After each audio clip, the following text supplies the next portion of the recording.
The British right-wing populist party, Reform UK, has won a parliamentary by-election in the northwest of England. It was the smallest by-election victory in British history, with Reform's new MP winning by just 6 votes.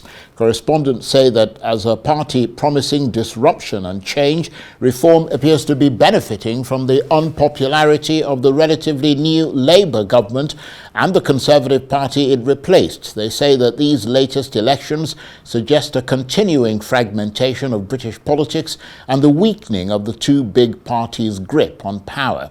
It's not clear whether it's something temporary or more permanent. Reform is the party of Nigel Farage, who led the Brexit campaign that took the UK out of the European Union. I do hereby declare that Sarah Joanne Pochin is duly elected as a Member of Parliament for the Runcorn and Helsby constituency. Enough is enough. Enough Tory failure.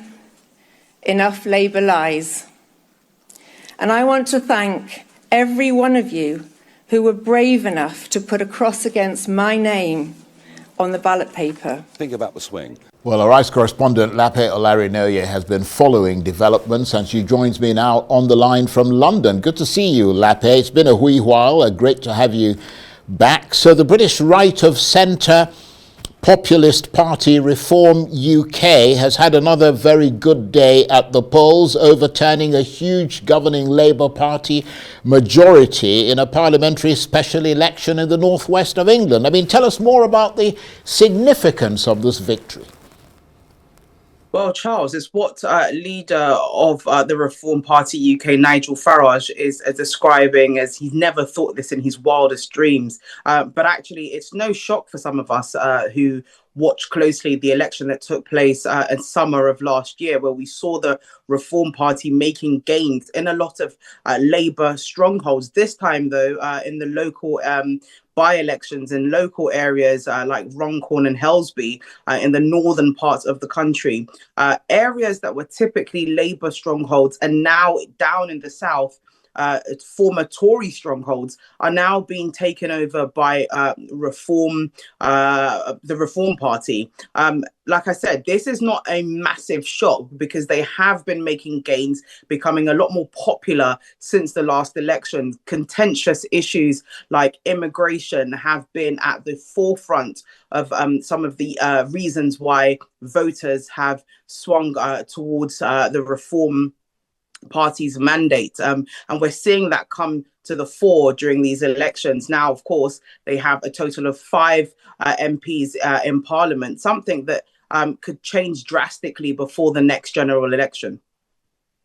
And of course, you mentioned the leader of Reform UK, Nigel Farage there. He spearheaded, of course, the Brexit campaign, and he says there's been a seismic shift in British politics and that Reform has now supplanted the Conservatives. I mean, is he right? I'm wondering what we've learned from this election about the state of British politics.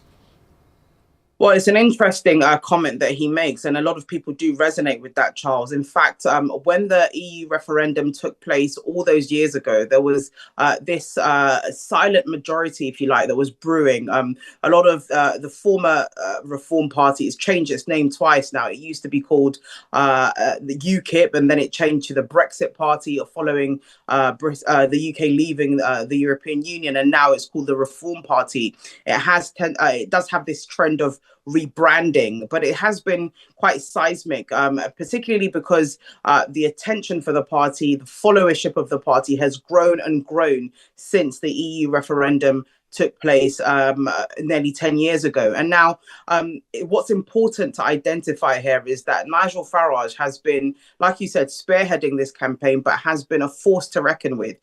He was able to garner momentum for the party, and we're seeing that, like I said, come to fore as elections take place. Now, anything can happen between now and the next election. But what he is saying, which is very important to note here, is that there's a silent majority in the UK that resonate with the ideas, that resonate with some of the sentiments that the Reform Party are hoping to change, the ideals that they're championing, and that we're seeing that in the numbers, in the voters' turnout, in how they're voting as well. So this could be quite big. In fact, he's gone as far, Charles, just let me add this before I round up, that he's gone as far as saying that British politics is no longer a two-party system, which is saying something, saying that actually for a small party like the Reform Party, they have garnered so much momentum in such a short space of time that actually they could be a force to reckon with.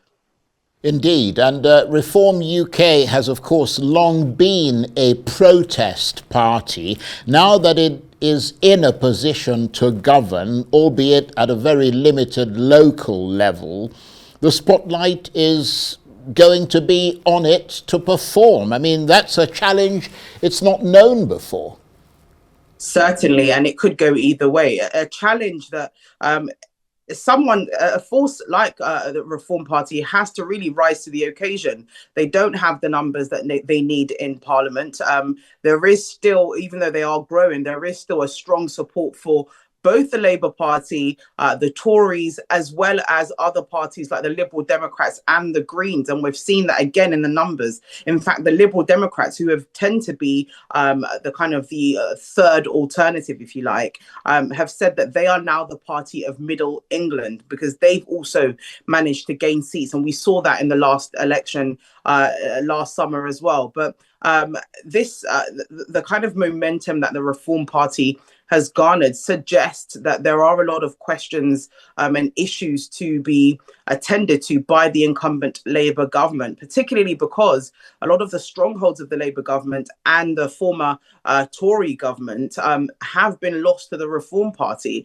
So that is, and even defections actually from MPs have gone from the Tory party to the Reform Party. So there are a lot of issues there that need to be addressed as to why there is that voter migration. So there are some issues, like I said, ahead of the next election, and especially with the incumbent Labour government, that need to really be brought to the fore if they're willing to really grasp their remaining voters. And very briefly, Lape, because we're indeed almost out of time, counting, I understand, is underway for a series of local and mayoral elections as well, which took place on Thursday. What news of that? Well, those results are slowly trickling in. There's some that have been trickling in the last couple of hours. We know that the Reform Party have managed to gain one mayoral win for the first time ever, again, which is historical for a party the size of the Reform Party. How much impact this will have ahead of the next election and governmentally as a whole is still unknown, but actually it's sending a very strong message to the rest of the country and to the political system not to get comfortable. Lape, thanks very much indeed. Great to see you again. Lape Olarinoye is a RISE correspondent. She was talking to me on the line there from London.